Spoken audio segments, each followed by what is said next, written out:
The overseer's whip caught Emma Johnson across the back for the third time, and the smallest Korvax cub whispered the death sentence that would end their species. "Count your family. They'll all go next." Emma's knees hit the dust of the assembly ground, but she didn't scream. She'd learned that much in 4 months at mining colony Theta 7. Screaming made it last longer. The Korvax enjoyed screaming. 46, Overseer Vexthul announced to the assembled prisoners, his secondary mandibles clicking with satisfaction. 46 other humans in this camp. The human gave water to a collapsed worker without permission. Water is rationed. Permission is required. This human violated protocol. The 17 Korvax cubs sat in the front row, arranged by their parents to witness what happened to those who broke rules. Educational opportunity, they called it. Building proper understanding of hierarchy and consequences. Emma forced herself to focus on the cubs instead of the burning across her shoulders. They were so small. The youngest couldn't be more than 6 cycles old, barely tall enough to see over the adult workers kneeling in rows behind them. Their primary eyes were wide, their smaller secondary eyes tracking between Emma and their parents with something that looked like confusion. This is the 47th violation by human workers in 3 cycles, Vexthul continued, pacing before the assembled prisoners. Humans do not learn. Humans require more intensive education. The smallest cub. Emma had heard the parents call her Rylea, tugged on her father's arm. "Papa, why is the human bleeding?" "Because she broke the rules, little one." The father's voice carried across the silent assembly ground, meant to be heard by everyone. A teaching moment. "But Papa, you said the Azila worker was dying. The human gave water. Isn't dying bad? The human didn't ask permission first." Rylea's confusion was visible in the way her mandibles twitched. But if she asked, the Azila would be dead before permission came. Teacher said, "That's enough, Rylea." The father's tone sharpened. Vexthul's whip cracked again. Emma felt its split skin that hadn't finished healing from last week. This time she did gasp and hated herself for it. "Count your family," Vexthul said, loud enough for every prisoner to hear. "The human will count. 46 others. Look at them." Emma raised her head. The other humans were kneeling in a separate section, guarded by 4 overseers. She could see Michael Brown, the mechanic who jury-rigged their water purification system to produce 3% more. Sarah Jackson, the nurse who'd set compound fractures with nothing but scrap metal and prayer. Tom Williams, who'd been a high school counselor and now helped the alien workers remember they were people, not just labor units. 46 faces, 46 people who'd become family in hell. "Each violation adds 1 name to the execution list," Vexthul announced. "This is the 47th violation, 47 humans. By camp protocol, established by the Korvax Mining Consortium and approved by the Galactic Labor Commission, persistent pattern of defiance requires escalating consequences." Emma's blood went cold. She understood now. This wasn't about her. "If the humans cannot learn compliance through individual punishment," Vexthul said, "then the humans will learn through collective consequence. This human gave water without permission. Therefore, this human has selected which 46 others will accompany her to the processing center." The silence that followed was absolute. Even the wind seemed to stop. "Count them," Vexthul ordered. "Look at each face. Choose which ones die because you gave water to a worker who would have been replaced by morning shift anyway." Emma stared at the overseer, at the whip in his hand, at the cubs in the front row, being taught that this was normal, that this was right, that this was how the universe worked. Rylea's small voice cut through the silence. "Papa, I don't understand. Why do they all have to die? The human was trying to help. Teacher said helping is good." "Different rules for humans, little one." "Why?" "Because humans are different." "Different how?" The father didn't answer. Emma watched 17 sets of young eyes watching her, waiting to learn what happened when someone tried to help someone else. She thought about the Azila worker she'd given water to. thought about how the worker had been moving ore in 47-degree heat for 11 hours straight, thought about how the worker had 3 children in the family pod, and how those children would have been recycled into the labor pool if their parent had died. She thought about her 4th-grade classroom back on Earth, before the Korvax had liberated her colony and discovered humans made excellent labor units. Then Emma Johnson, former elementary school teacher, did the most dangerous thing possible in a Korvax labor camp. She smiled. "No," she said clearly. "I won't count them, but I'll teach you something better." Vexthal's whip rose again. The cubs leaned forward, and 46 humans somehow, impossibly, began to laugh. The laughter started with Michael Brown, a deep rumble that carried across the assembly ground like thunder. Then Sarah Jackson joined in, her nurse's calm somehow making the sound more unsettling. Within seconds, all 46 humans were laughing. Not hysterical, not mocking, just genuinely amused. Vexthal's whip hand froze mid-swing. In 3 years of running this camp, he'd never encountered this response. Fear, yes. Defiance that crumbled under the whip, certainly. But laughter? Prisoners didn't laugh at execution announcements. Emma pushed herself to her feet, blood soaking through her work shirt, still smiling. "Do you know what humans do when threatened?" she asked, looking directly at the 17 cubs. "Sit down," Vexthal commanded. "We teach," Emma continued, ignoring him entirely. "Rylia, you were learning to count yesterday, right? Let's practice." The smallest cub's mandibles opened in surprise. Yes? Perfect." Emma turned to face the assembled prisoners, her own pain apparently forgotten. "Let's count together. How many Azila workers can everyone see? Human, sit down, or 18, called out Tom Williams from the human section. "I count 18 Azila workers." "Excellent." Emma clapped her hands like she was still in her classroom. "And how many Genera workers?" 23. Sarah Jackson's voice rang out clear and steady. Rylia's smaller secondary eyes were tracking between Emma and her father with visible confusion. "But you're being punished?" "Oh, sweetie, I'm teaching. There's a difference." Emma winced as she moved, but kept her smile. "See, on Earth, that's where humans come from. We have this saying, they can take everything except what's in your head. And in my head, I'm still a teacher." "This is not authorized educational activity," Vexthal said, but his voice had lost some of its certainty. "You will cease immediately." "Let's count humans," Emma suggested brightly. "Everyone stand up and sound off." 1. Michael Brown rose to his feet. 2. Sarah Jackson followed. 3. Tom Williams. The count continued, each human standing despite the guards' weapons, their voices growing stronger with each number. The guards looked to Vexthal for orders. The overseer's mandibles clicked in agitation. 47! The last human stood. "Hey, that's a prime number. Anyone remember what makes a number prime?" "A number divisible only by 1 and itself," Rylia said automatically, then looked horrified that she'd answered. "Yes."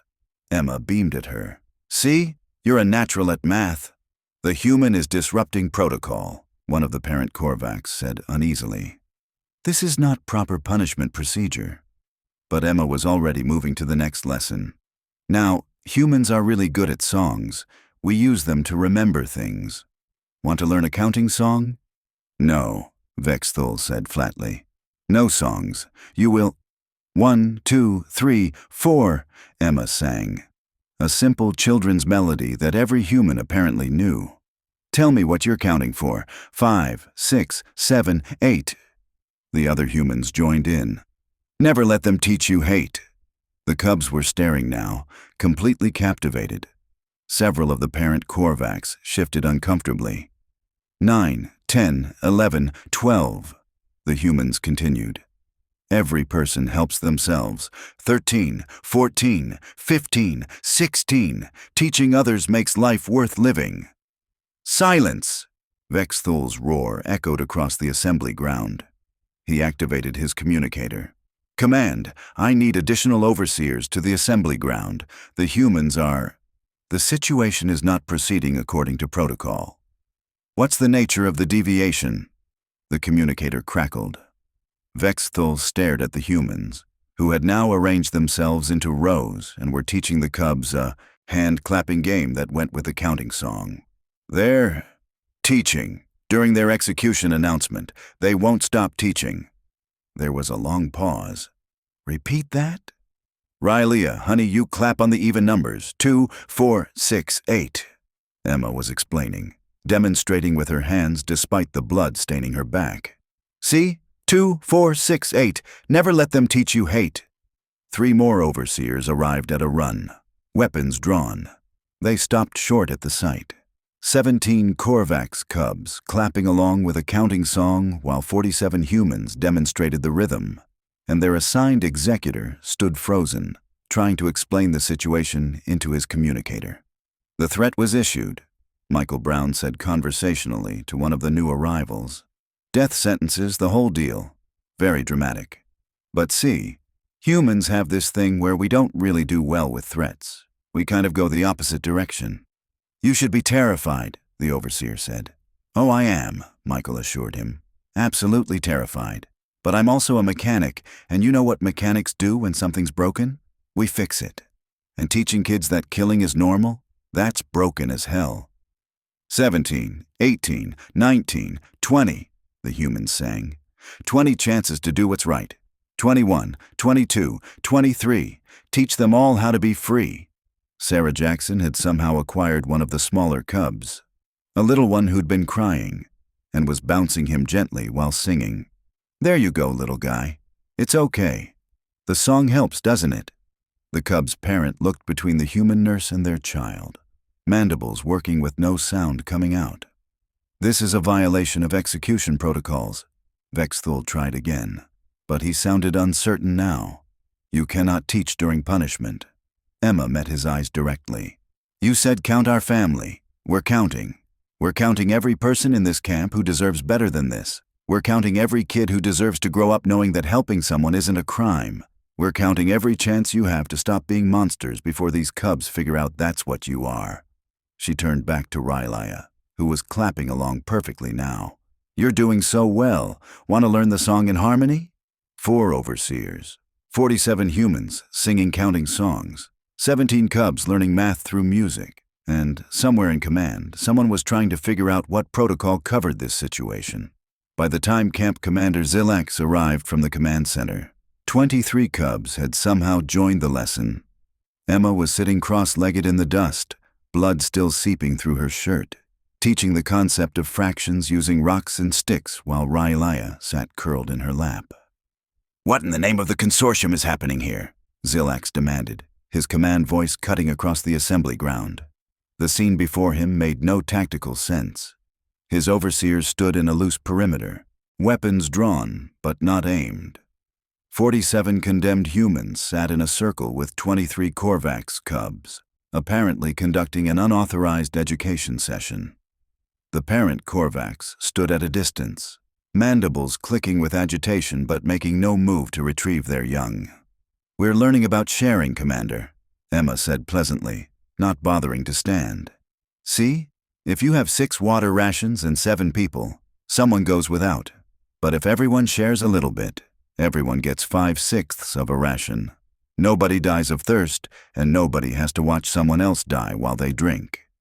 You were sentenced to execution selection, Zilax said, his voice dropping to a dangerous register.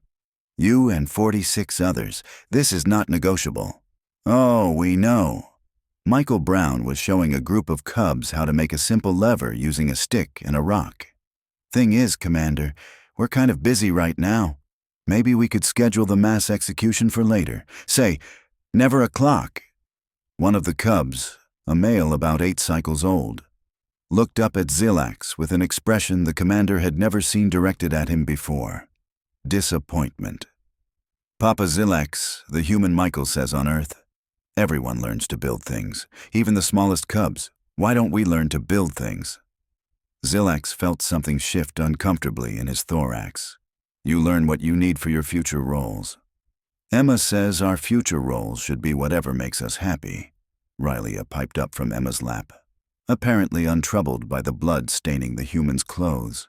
She says on Earth, some humans fix machines, some heal people, some teach cubs, she says children, and some make art just because art is beautiful. Is that true? That's not relevant to, is it true? The cub pressed. Sarah Jackson looked up from where she was demonstrating basic first aid to a cluster of fascinated cubs using a torn strip of cloth and a stick. It's true, sweetie. On Earth, we believe everyone should get to choose their path. Crazy concept, right? The humans will be removed to isolation immediately, Zilax announced, trying to reassert control. And then their families will be processed according to, then you'll have to explain to those cubs why you killed their first friends, Emma interrupted, her voice still gentle but now edged with something harder. See, Commander, here's what happened while your overseers were calling for backup. These kids started asking questions, real questions, about why helping is bad, about why some people don't get water, about why we don't get to choose our jobs or learn what interests us. She gestured around the circle, and we answered them.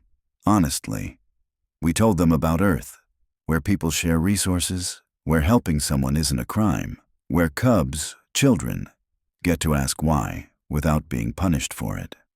You are poisoning them with forbidden concepts, Zilax said, but even he could hear the weakness in his words. We're teaching them math and basic engineering, Michael countered. And okay, yeah, maybe some philosophy about not being terrible to each other. But mostly math. Across the assembly ground, the other alien species were watching with an intensity that made Zilax's secondary eyes twitch. The Azila workers had stopped their mandatory kneeling position. The Genera were whispering among themselves. The 3 Vexia in the back row were openly staring. One of the Azila, the same one Emma had given water to, spoke up, her voice carrying despite the risk. The human saved my life. My children still have a mother because she broke your rule. Silence, Vexthul ordered. The humans fixed our water purification system, a Genera added, emboldened. We would have lost 8 workers last cycle without their modifications. I said silence! But the whispers were spreading now, running through the alien workers like electricity. Humans don't break. They're still teaching. Look at the cubs. They're learning.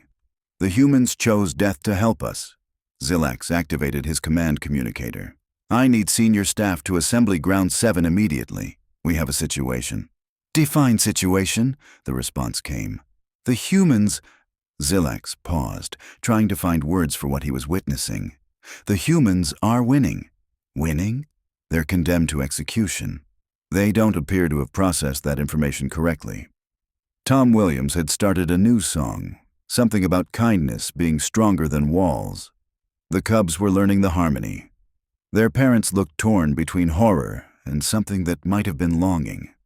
Commander, Junior Officer Jotaro said quietly, approaching from the perimeter. Permission to speak freely? Granted. What exactly is our objective here? Jotaro's mandibles twitched in what might have been distress. We called the cubs here to teach them about consequences, but the humans are teaching them something else entirely. And, sir, the cubs are listening to the humans. Zilax watched Relia trace patterns in the dust while Emma explained geometry. The smallest cub completely unafraid of the bleeding human holding her. I'm aware, officer. If we execute the humans now, in front of the cubs, after they've bonded, Jotaro trailed off. Say it. We'll be teaching them that forming connections leads to loss, that helping others results in death, that asking questions is dangerous. Jotaro's voice dropped even lower. We'll be teaching them to become exactly what we are. And based on Riley's questions lately, I don't think that's what we want for them anymore. Your role is not to question consortium policy. No, sir. But the humans are questioning it very effectively just by existing. Zilax turned to face the assembled prisoners. Humans will be isolated from the general population immediately. All cubs will return to their family pods. This unauthorized education session is terminated. Emma looked up at him, still, cradling Rylia. "We're not moving unless you release the cubs from this educational opportunity permanently. No more making kids watch punishments. No more teaching them that cruelty is normal. You're not in a position to make demands." "No," Emma agreed. "But you're not in a position to use force, are you? Because if you drag us away from these kids, if you hurt us in front of them after they've spent an hour learning that we're people who care about them," she smiled sadly, "they'll remember. Every time they look at you, they'll remember what you did to their first real teachers." Zilak stood frozen, weapon in hand, authority absolute, and somehow completely powerless. The other alien workers were watching, waiting. The paradigm was cracking and everyone could hear it. 17, 18, 19, 20, the humans sang softly. 20 chances to do what's right. And 23 Korvax cubs sang with them. "You planned this," Zilak said slowly, the realization dawning with uncomfortable clarity. "All of it." Emma shifted Relia gently in her lap, mindful of the cub's small frame. "Of course we did. Did you think giving water to that Azila worker was spontaneous?" She laughed, but there was no humor in it. "Commander, we've been here 4 months.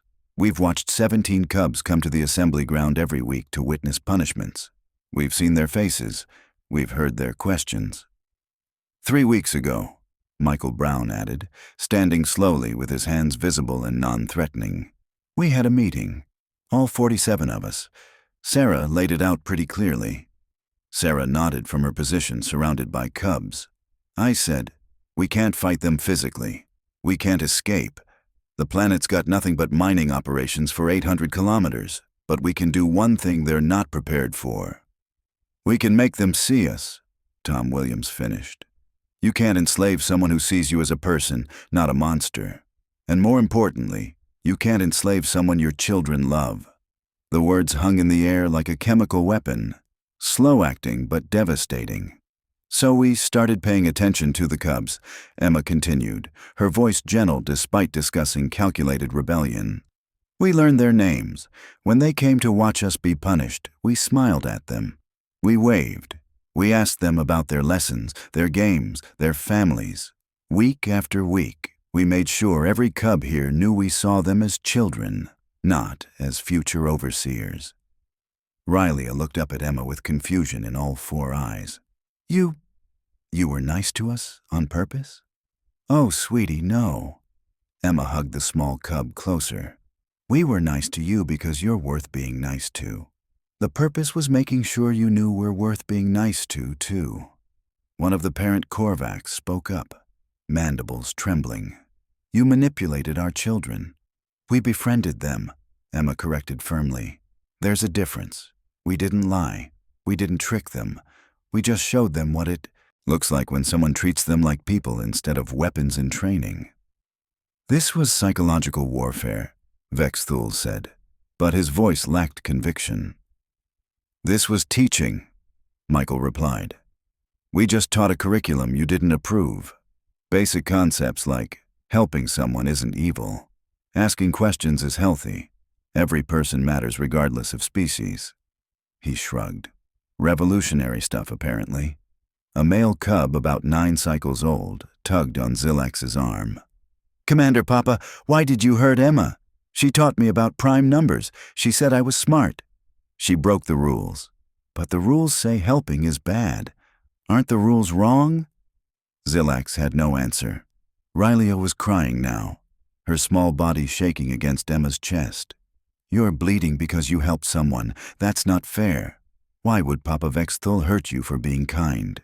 "Because that's what monsters do, little one," Emma said softly, stroking the cub's head crest with surprising tenderness given the circumstances. "They punish kindness because kindness threatens their power." "But Papa's not a monster," Rylia sobbed. "Papa reads me stories. Papa makes sure I have enough food. Papa's good." "I know, sweetheart. I know." Emma's voice cracked slightly. "That's why this is so hard. Your Papa does good things for you, but he does bad things to us, and now you have to figure out how both those things can be true." The assembly ground had gone completely silent. Even the wind seemed to hold its breath. "We counted on you loving your children more than your pride," Emma said, looking directly at Zilax. "We counted on you being better parents than you are overseers. Were we wrong?" Jotaro stepped forward, his weapon lowering. "No, you weren't wrong." He looked at Zilax, then at Vexthul. "They've shown us what we've become, what we're teaching our young to become, and I—" His mandibles clicked rapidly, a sign of deep distress. "I have a daughter. She's 5 cycles old. If I execute these humans, what am I teaching her?" "You're teaching her to follow protocol," Vexthul snapped. "I'm teaching her that kindness deserves death," Jotaro countered. "I'm teaching her that intelligence and curiosity are dangerous. I'm teaching her to be exactly what I've become, someone who can watch a person bleed for giving water to the thirsty and call it justice." Across the assembly ground, the alien workers were standing now, not threateningly but definitively. An Azila spoke. "We won't mind today." A Janira added, "If you execute the humans, you'll have to execute all of us. We refuse to work for monsters." A Vexia in the back. "My children asked me yesterday why humans smile at them, but we don't." I had no answer. Zilax's communicator crackled to life. "Commander, this is Senior Commander Ginix. I've been monitoring the situation. Open channel for full assembly." The communicator projected Ginix's voice across the assembly ground. "I have 43 other camp commanders, reporting similar incidents. Humans befriending cubs, cubs questioning protocols, workers refusing orders. The system is collapsing because of one species that won't break." A long pause. "Commander Zilax, what is your assessment?" Zilax looked at the cubs in Emma's lap, at the humans standing ready to die teaching, at his own officers questioning orders, at the alien workers forming a wall of solidarity. "My assessment, sir, is that we've lost. Not through force, through basic decency." Emma spoke up, her voice carrying to the communicator. "We can offer a solution, Commander Ginix. Release the humans, begin dismantling the camp system. Let the cubs remember today as the day their parents chose mercy over pride. Let them grow up knowing their parents could change. Or," Ginix asked, "or raise cubs who know their parents are monsters." Emma said quietly, "And spend the rest of your lives watching them look at you the way Rilia's looking at her father right now." Every parent turned to see their cub's face. The disappointment, the confusion, the dawning realization that maybe the humans had been right all along. "Give me 1 hour," Ginix said finally. "Don't move, anyone." The communicator went silent. 47 humans, 23 cubs, 300 alien workers, and a command structure trying to figure out how to admit they'd been wrong all along. Rilia whispered into the silence, "Emma, will they kill you?" "I don't know, sweetie. But either way, you learned to count today. Nobody can take that away from you." The cub cried harder, and her father, Camp Commander Zilax, closed his eyes in what looked like pain.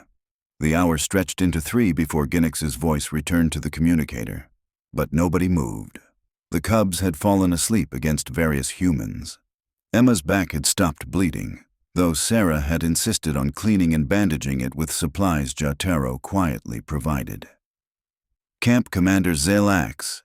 Ginix's voice was different now, tired, maybe, or just older. "Effective immediately. Mining Colony Theta 7 is under investigation for protocol violations. Overseer Vexthul is removed from command pending review. Officer Jotaro, your acting camp administrator." Vexthul's mandibles clicked in fury, but he said nothing. "All human release petitions are approved," Ginix continued. "Transport arrives in 6 hours. The consortium is reevaluating its labor policies." Jotaro stepped forward, his voice steady despite the magnitude of what he was accepting. "Understood, sir. I'll begin processing immediately." "One more thing," Ginix added. "The humans are requested to remain available for consultation. Other camps are experiencing similar situations. It appears humans have been teaching cubs across 17 colonies."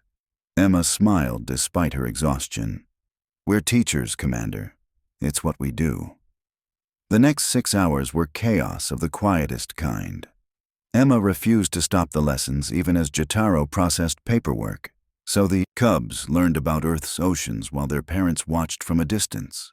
Michael and Sarah moved through the alien workers, checking injuries, offering advice, making sure everyone knew the humans hadn't forgotten them. The Azila workers are asking if you'd mediate their housing dispute, Jotaro told Emma during the 3rd hour. Apparently, they trust you more than they trust us. Can't imagine why, Emma said dryly, then nodded. Send them over.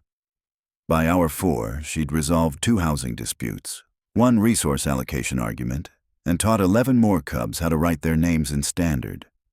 Rylea hadn't left her side, practicing her letters in the dust while Emma worked.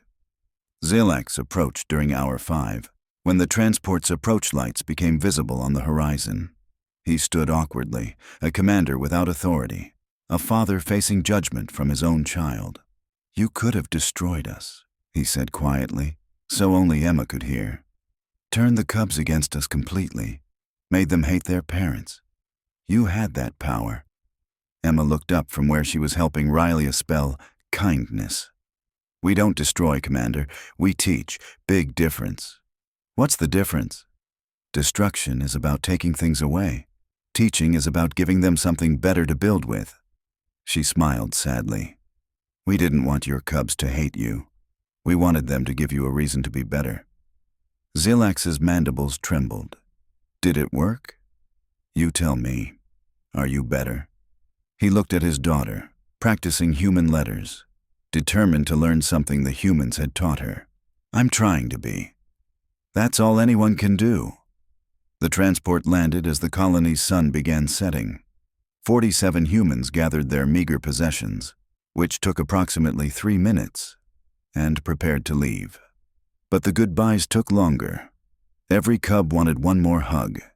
Every alien worker wanted to say thank you. The Azila whose life Emma had saved pressed a small carved stone into her hand. For teaching us that help is not a crime. Rylea clung to Emma's leg as the boarding call sounded. Will I see you again? I don't know, sweetie, but you know how to write now, and the transport captain says the communication channels are open. Emma knelt down, wincing slightly. You can send me letters. Tell me what you're learning. Tell me about the changes in the camps. Tell me about your life. Promise you'll write back? Every single time. The humans filed onto the transport, pausing at the ramp to wave. Emma was last, turning to see 23 cubs waving back, their parents standing behind them with expressions that might have been shame or hope or both. As the transport door began closing, Rylea shouted, Emma, watch! She traced letters in the dust with her claw, large and slightly uneven but unmistakably clear. Rylea. Emma's eyes filled with tears.